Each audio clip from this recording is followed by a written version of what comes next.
فيديو اليوم هو طريقة صناعة 170 لتر بريل الغسيل المواعين والأطباق، مصنع بأفضل الطرق لصناعة البريل.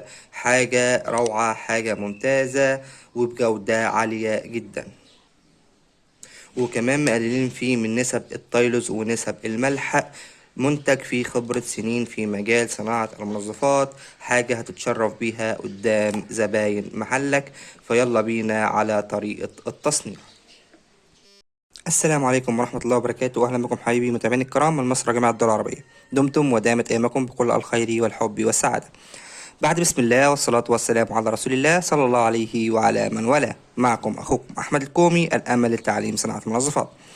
احنا النهاردة حبايبي هنصنع 170 لتر بريل بجودة محترمة جدا، حاجة روعة، حاجة ممتازة، وكمان هنقلل معانا نسب التيلز والملح. فيلا بينا على طريقة التصنيع. واول حاجه هننزل بيها حبايبي هي التايلوس. هننزل بالظبط ب 300 جرام من التايلوس، احنا هنا طبعا مقللين نسبه التايلوس. فيلا بينا ننزل بالتايلوس مع التقليب السريع. اهم حاجه حبايبي ان احنا ننزل بالتقليب السريع جدا عشان التايلوس ما يكلكعش مننا. ننزل بتقليب سريع وبعدين نضيف التايلوس سنه سنه.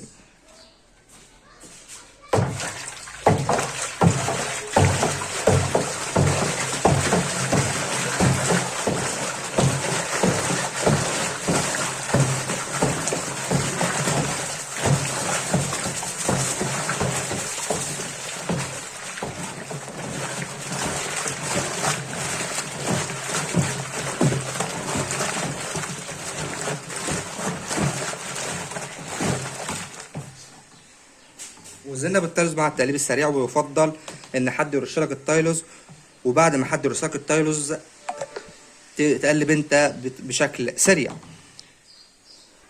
وطبعا قبل يا جماعه التوزيع الميه بتاعتنا يا تلتين البرميل يا تلات ارباع البرميل، المهم نكون عاملين حساب الخامات اللي هتتحط في الميه، وعاملين ايضا حساب المواد اللي هتدوب في ميه بره عشان خاطر الميه ما تزيدش مننا، ونرجع نفضي من البرميل ونبدا نضيف ميه تاني وخامات تاني. وبعد حبايبي ما دوبنا الصودا تماما هننزل وراها مباشره ب 3 كيلو و60 جرام من الصودا السائله. 3 كيلو و60 جرام من الصودا السائله عشان هيعادلوا بعد كده السلفونيك. ضمن دلوقتي 2 كيلو 60 جرام، هضيفهم مع التقليب وارجع احط كيلو كمان، يبقى الكمية 3 كيلو 60 جرام.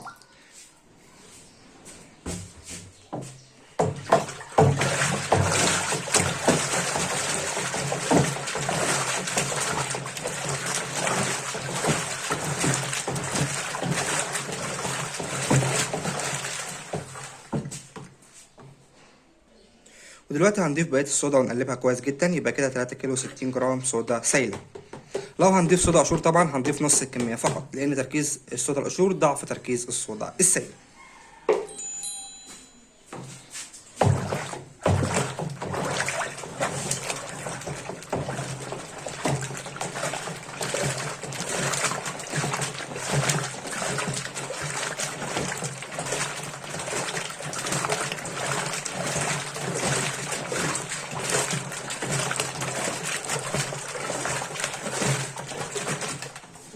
وبعد ما ضفنا الصودا وقلبناها كويس جدا، دلوقتي هنضيف 8 كيلو ونص من حمض السلفونيك الشفاف. طبعا احنا هنا مستخدمين سلفونيك الامل، هننزل بيه مع التقليب السريع.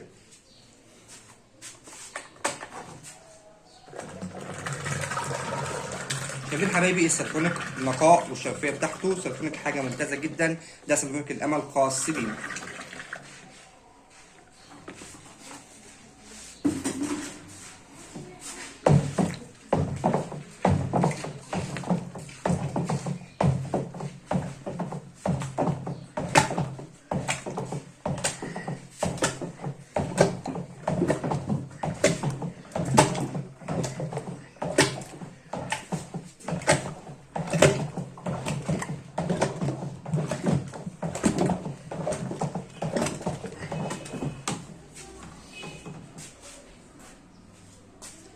ولازم حبايبي ندوب السلفونيك كويس جدا، ولازم ناخد كل الكميه. هنفضي طبعا الكميه دي ناخدها بكرتونه ولا حاجه ونمسح الكميه دي كلها، او نشطفها بميه وناخد الكميه كلها عشان التعادل يتظبط معانا. ناخد الكميه كلها ونرجع لكم تاني.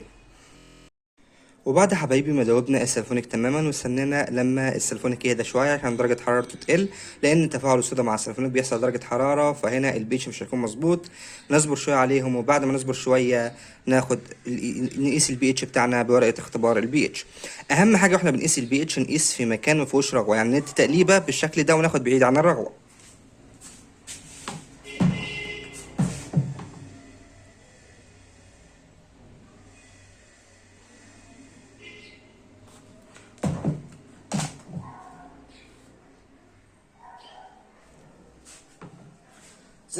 زي ما انتم ملاحظين حبايبي، البي اتش بتاعنا اهوت. تعالوا نقارنه برقم 7 هنا اهوت. البي اتش يتكون من 14 لون، احنا عاوزين رقم 7 اللي هو رقم 7، فكده البي اتش بتاعنا متعادل. احنا طبعا لما استنينا انا ظبطته سنه عشان خاطر طول الفيديو، ولكن هيظهر لك هنا دلوقتي شريط بعنوان طريقة قياس البي اتش، هتضغط عليه هيوصلك لفيديو يعلمك طريقة قياس البي اتش بكل سهولة. وبعد ما ظبطنا البي اتش بقى المنتج كده آمن على البشرة.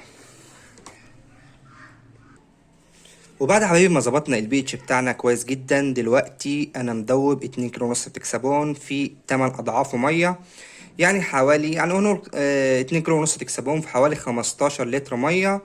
وهنقلبهم قبلها بيوم مع التقليب المستمر على كل كام ساعه كده ندوه تقليبه.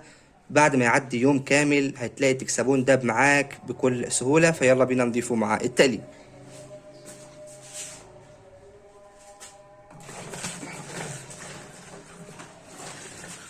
زي ما انتم شايفين حبايبي التكسبون عفوا دايب معانا بكل سهوله. طبعا ما عادش معاه يوم كامل لان انا طبعا عشان التصوير، ولكن لما يقعد معاك بيوم كامل هتلاقيه دايب معاك بكل سهوله. مفيش اي باقي من التكسبون. طبعا هنضيف بعد ما ضفنا التكسبون هنقلبه كويس جدا.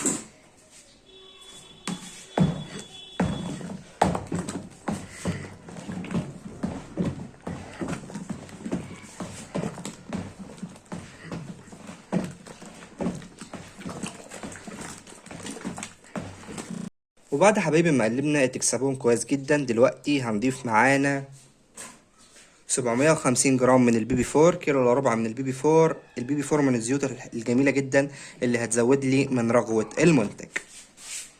طبعا هنضيفها مع التقليب السريع.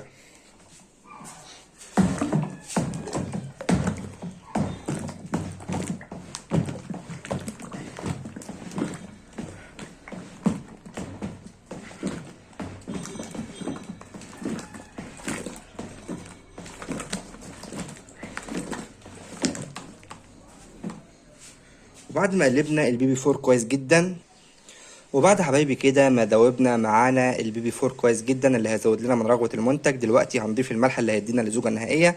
طبعا انا معايا كيلو ونص من الملح مدوبهم في 5 أو 6 اضعافهم ميه. المهم الملح يدوب تماما ما يرصبش حاجه في قعر الجردل. لو رصبت حاجه في قعر الجردل هنضيف الميه الدايب فيها ملح، والحاجه اللي ترصب نرجع ندوبها تاني. فانا دلوقتي معايا الملح مدوبه فهنضيفه مع التقليب. وطبعا كده احنا حاطين اقل نسبة ملح، يعني نسبة الملح هنا كيلو ونص فقط، نسبة قليلة جدا. فيلا بينا نضيفه مع التقليب.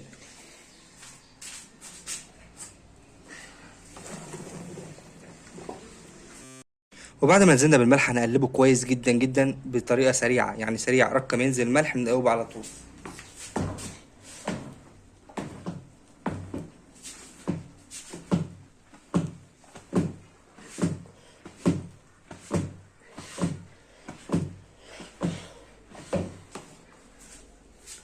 وبعد حبايبي ما دوبنا الملح تماما وقلبناه على طول، لو ما قلبناهوش على طول هيبدأ يكلكع معانا كتل بيضة في المنتج، وهتكون شكلها وحش وهتاخد وقت عشان تدوب معانا. فأول ما ننزل الملح ندوبه على طول، وبعد ما دوبنا الملح نكمل ميتنا للآخر.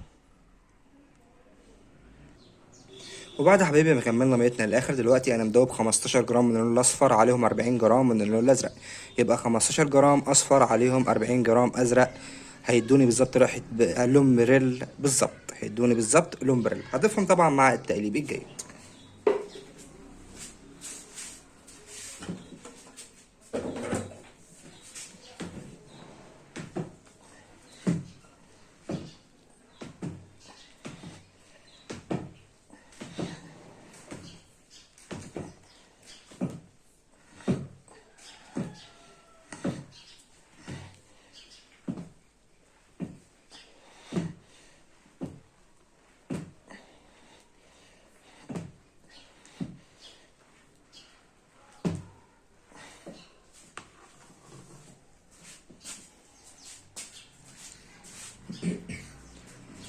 وبعد يا حبايبي ما ضفنا اللون وقلبناه، مهم جدا ان احنا نشطف الدرخة وناخد كمية اللون كلها بنسبة 100%. وبعد ما نقلب اللون هنصبر شوية يا حبايبي لحد ما الروة دي تهدى شوية ونرجع لكم تاني. وبعد يا حبايبي ما المنتج بتاعي هدت الرغوة بتاعته، دلوقتي وقت وضع المادة الحافظة. هنحط دلوقتي المادة الحافظة اللي هتحفظ لنا المنتج لفترات. فأنا هستخدم هنا فورمالين، معايا بالظبط 300 جرام من الفورمالين، هضيفهم مع التقليب الجيد.